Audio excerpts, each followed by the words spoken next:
there is a kind of love that doesn't set you free. It weakens you. A love that instead of lifting you up, traps you, not in someone else's arms, but within your own emotional wounds.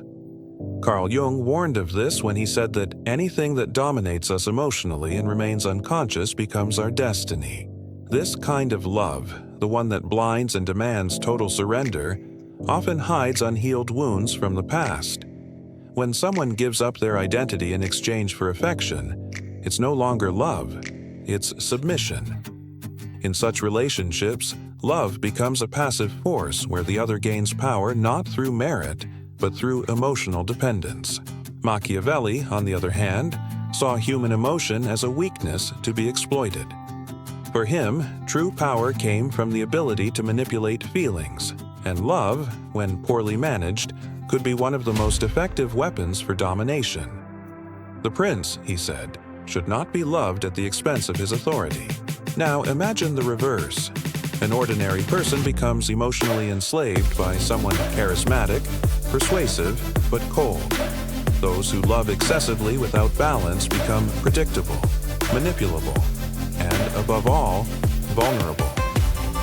In this silent game, love ceases to be a virtue and becomes a tool of control. Modern psychology reinforces this view by showing how emotional bonds can reproduce patterns of dependency. A toxic relationship is often held together not by genuine affection, but by the fear of abandonment, the trauma of rejection, or the delusional hope of healing. Jung would call this a projection of the shadow, placing on others the responsibility to heal what is deeply wounded within ourselves.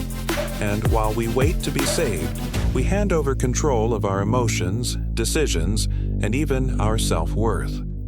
Love, then, is no longer a choice but a prison with invisible bars. True love, for Jung and for power theorists like Machiavelli, is only possible through awareness. Awareness of oneself, of one's desires, of one's vulnerabilities. To love should never mean giving up one's identity. When love is used to fill an internal void, it becomes fertile ground for manipulation, abuse, and the loss of autonomy. And this is where love weakens us. Not because love itself is evil, but because it is misunderstood.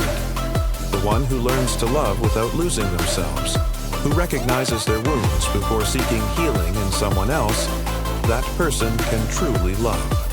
With strength, with freedom, and without being controlled.